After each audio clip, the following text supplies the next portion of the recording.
రాష్ట్ర BRS party అధ్యక్షులు కేసీఆర్ గారు, అలాగే మా వర్కింగ్ ప్రెసిడెంట్ కేటీఆర్ గారు, స్థానిక ఎమ్మెల్యే చామకూర మల్లారెడ్డి గారి ఆదేశం మేరకు తెలంగాణ రాష్ట్రం మొత్తం కూడా ఈరోజు ప్రతి మండలాల్లో, మున్సిపాలిటీలో, ఎంఆర్ఓ ఆఫీసుల దగ్గర, ఆర్డీఓ ఆఫీసుల దగ్గర పెద్ద ఎత్తున ఏదైతే గతంలో 10 సంవత్సరాలు తెలంగాణ రాష్ట్రం వచ్చిన తర్వాత ఏదైతే బాల్య వివాహాలు, చిన్నపిల్లల పెళ్లిళ్ళు చేస్తున్న ఉద్దేశంతో అప్పటి ముఖ్యమంత్రి కేసీఆర్ గారు పెద్ద ఎత్తున ఈ కళ్యాణ లక్ష్యం, షాదీ ముబారక్ అని స్కీమ్ పెట్టి ప్రతి ఒక్క ఆడబిడ్డకు పెళ్ళైన వెంటనే 1,116 రూపాయలు చెక్కు ఇవ్వడం జరిగింది.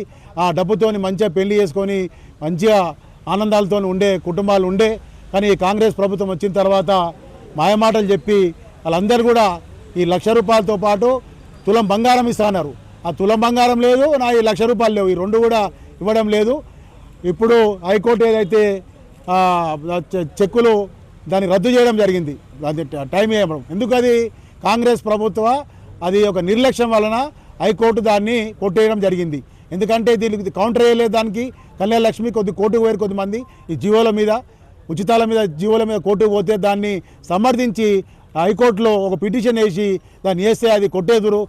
దానికి వీళ్ళకి ఇంట్రెస్ట్ లేక, మహిళలకు ఇచ్చే ఉద్దేశం లేక, ఆ తులం బంగారం ఇచ్చే ఉద్దేశం లేక ఈ రేవంత్ రెడ్డి గారి కాంగ్రెస్ ప్రభుత్వానికి చిత్తశుద్ధి లేదు. కాబట్టి ఈ రకంగా మహిళలందరినీ కూడా అన్యాయం చేయడం జరిగింది. అందులో పురస్కరించుకొని మా రాష్ట్ర వ్యాప్తంగా మా బీఆర్ఎస్ పార్టీ తరఫున మా కేసీఆర్ గారి ఆదేశం మేరకు ప్రతి గ్రామంలో, ప్రతి విలేజ్లో, ప్రతి మున్సిపాలిటీలో అన్ని పెద్ద ఎత్తున ఈరోజు అన్ని మండల ఆఫీసులో, ఆర్డీ ఆఫీసులో పెద్ద ఎత్తున నిరసన కార్యక్రమం నిలవేరుతున్నాం. వెంటనే హైకోర్టులో కౌంటర్ వేసి ఇమీడియట్లీ ఇప్పుడు గత 2 సంవత్సరాల నుంచి కూడా, సంవత్సరం నుంచి కూడా ఈ చెక్కులు ఇవ్వడం లేదు. కాబట్టి చాలామంది పెళ్లిళ్ళు చేసుకొని ఎదురు చూస్తున్నారు ఈ చెక్కులు ఇస్తారని. కాబట్టి వెంబడే హైకోర్టుకు పోయి దాన్ని కొట్టేపించి ఈ ప్రభుత్వం వెంబడే ఆ తులం బంగారం కూడా దాంతోపాటు ఇచ్చినట్టయితేనే బాగుంటుంది. లేని పక్షంలో రాబోయే కాలంలో పెద్ద ఎత్తున మహిళలందరూ కూడా మీ కాంగ్రెస్ ప్రభుత్వానికి తగిన బుద్ధి చెప్తారని తెలియజేసుకుంటూ ఈ కార్యక్రమానికి ఇక్కడ ఉమ్మడి మండలంకి వెళ్ళి విచ్చేసిన పెద్దలందరికీ కూడా, కార్యకర్తలందరికీ కూడా మా యొక్క నమస్కారాలు, ధన్యవాదాలు. పెద్దలు కేసీఆర్ గారు ఇప్పుడు అన్న సీనన్న చెప్పినట్టుగా ఆ రోజు బాల్య వివాహాలు జరిగేది.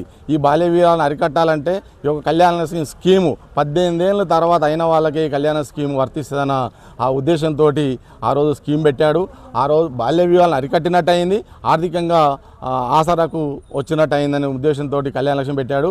ఈ మధ్యన ఈ చేతగాని ప్రభుత్వము ఈ కేసీఆర్ ఇచ్చిన 116లే కాకుండా ఇంకా తులం బంగారం పెడతామని చెప్పి కూడా కల్లిబొల్లి మాటలు చెప్పి అధికారంలోకి వచ్చి ఈరోజు కోర్టును అడ్డం పెట్టుకొని ఈ యొక్క షాదీ ముబారక్ కళ్యాణ లక్ష్మి చెక్కులను గత 6 నెలల నుంచి కూడా ఇవ్వకుండా మొత్తమే కళ్యాణ లక్ష్మి స్కీము రద్దు చేయాలనే దురుద్దేశంలో ఉన్నటువంటి కాంగ్రెస్ ప్రభుత్వానికి రాబోయే రోజుల్లో మహిళలు తగిన బుద్ధి చెప్పి మళ్ళీ గౌరవ కేసీఆర్ గారిని ముఖ్యమంత్రి చేసుకోవాలని చెప్పి కూడా ప్రజలంతా ఎదురు చూస్తున్నారని చెప్పి తెలియజేస్తూ ఈ యొక్క మొండి వైఖరి నశించి ఆడపిల్లల కళ్యాణ లక్ష్మి వెంటనే ఆపిన చెక్కులను వెంటనే రిలీజ్ చేయాలని చెప్పి కూడా మా పార్టీ తరఫున డిమాండ్ చేస్తూ ఈరోజు ఎంఆర్ఓ ఆఫీస్ దగ్గర మా 3 డివిజన్ల కార్యకర్తలు వచ్చి కూడా మెమోరాండం ఇవ్వడం జరిగింది.